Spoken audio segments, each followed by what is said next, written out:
What's up, everybody? We've spent a day in the field, so now let's spend a day in the kitchen and learn to make egg and sausage breakfast pizza. This recipe is a household favorite here, and it's perfect for mornings where you may have spent a little too long celebrating you or your friend's latest tag punch.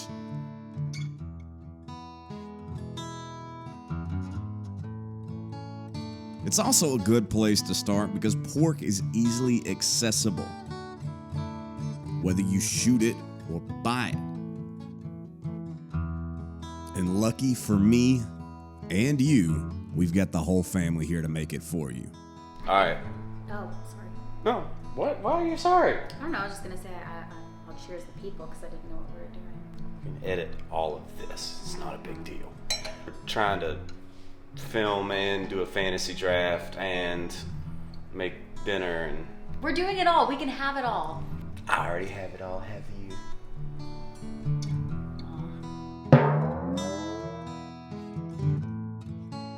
It doesn't come with the cloud of shooting a big buck, but it gives you a lot of amazing meat.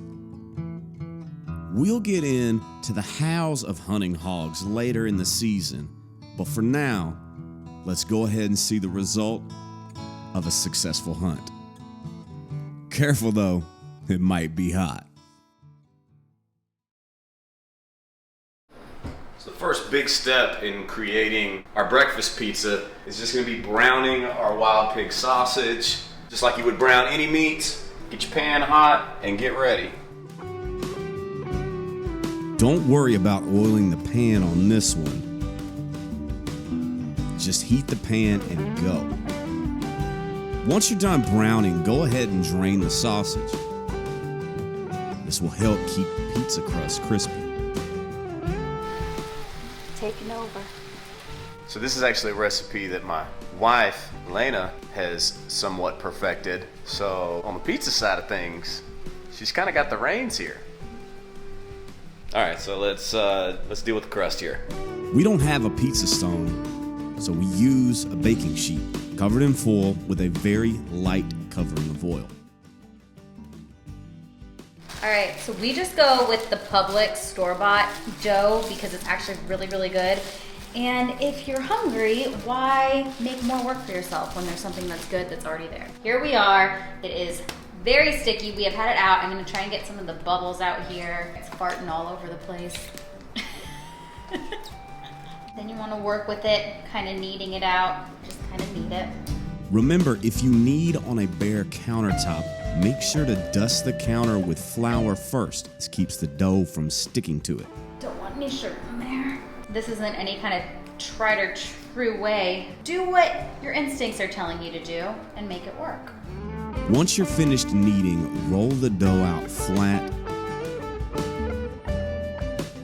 and slap it on the cookie sheet and get ready for shaping.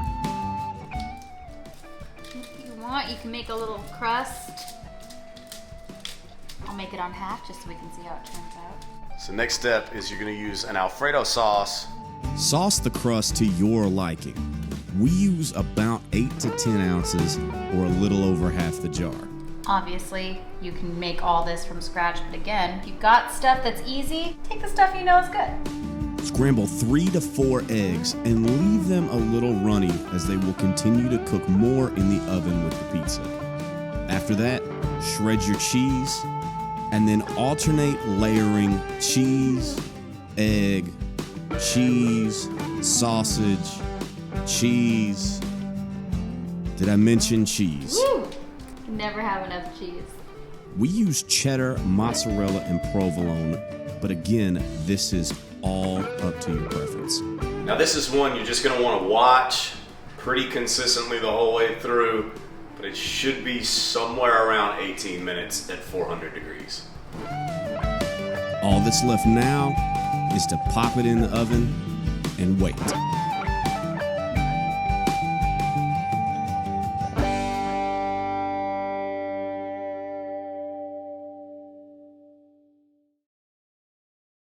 So pizza can't just be out by itself. It needs a running mate.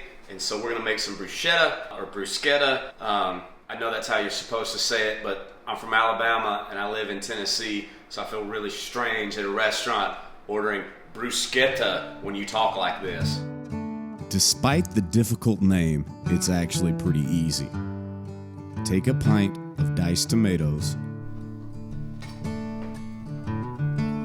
Save 1/3 of a red onion, diced, chopped basil, 1 tablespoon of diced or minced garlic, 1 tablespoon of olive oil, 1 tablespoon of balsamic vinegar.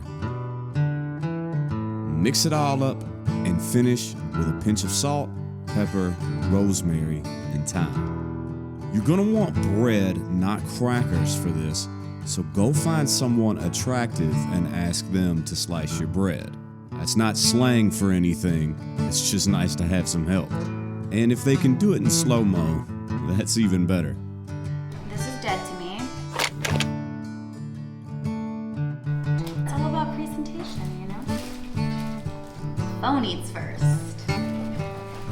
Or camera, in this case. Brush the bread with a mix of melted butter and olive oil. Add a dash of salt and a sprinkling of oregano. Give them a few minutes in the oven with the broiler on low. But do not multitask or you will forget and burn it. All that's left now is to plate so you can get your Instagram pic and enjoy. Like I said, it's much harder to say than it is to make.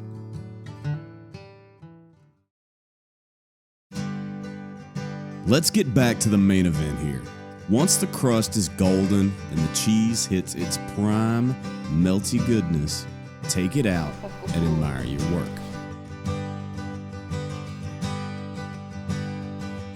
Cut it into pieces however you see fit.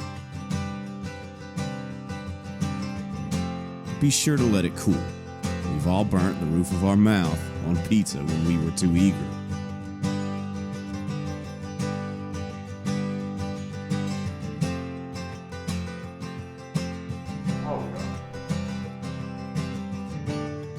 So not only is this a great way to utilize your wild pork, it's also very easy to do with domestic pork, so you don't have to be a hunter to be able to make this dish. It just helps if you are. This meal is a lesson in silver linings.